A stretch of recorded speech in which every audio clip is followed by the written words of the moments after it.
Hey guys, what's up? Spectre here. I recently showed off my desk setup, which I definitely recommend for checking out some cool gear recommendations and even some budget recs.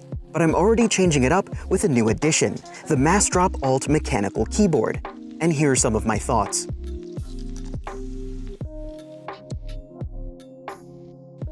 The Massdrop Alt is a 65% board, giving you a reduced footprint, but it's still giving you those incredibly useful arrow keys and numerals.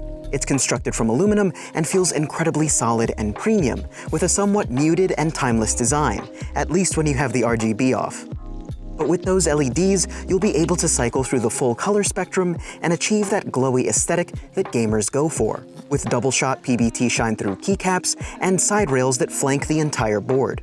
It also has two USB-C ports, which can be used for power for the board, while the other is used as a pass-through for other electronics. The anodized aluminum means there's zero flex and construction feels rock solid. This thing will run you about $180 and it feels like it's worth every penny.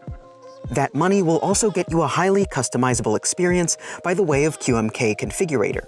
You'll be able to assign custom macros, custom keybinds, lighting themes, and more. In the box, you can expect a keycap puller that also doubles as a small screwdriver, a key switch puller, and some magnetized rubber feet for the keyboard that can be placed in a number of configurations. But now that I've run you through the bullet points, I can offer a somewhat unique view on the board itself. This is my first 65% board, an enthusiast board as some would call it, and having gone from a Corsair board with dedicated software, QMK is a somewhat simple experience, and I've linked a great video below that'll have you up and running in no time. I can also speak to the transition from a board with dedicated media keys, a full number pad, and even a volume slider, to a board with a much smaller footprint for those of you who might be thinking of making the leap. And I can honestly say that I haven't felt much of a difference. I don't miss those dedicated media keys because there are dedicated functions that more than make up for it. And with 65% keyboards, including those arrows, I can edit with ease, and making the transition was far from jarring. So if you're worried about that, I assure you that the smaller footprint, customization options, and added desk space more than make up for it.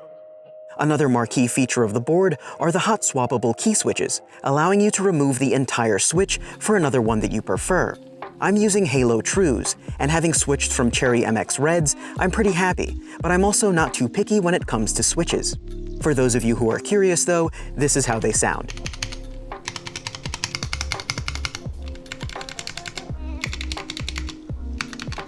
While I'm incredibly happy with the Drop Alt, there are some minor annoyances. Some report that when you slide the board back and forth on a large mousepad, the magnetized feet can become dislodged, but I haven't experienced that because I don't use one. And while QMK is a great option for customizing the board, if you're not happy with the preset animations, it isn't as seamless as some software that you'll find with something like a Corsair board. And while it isn't too hard to manage, it is just a tad tedious to reflash your board's firmware, even to make minor changes.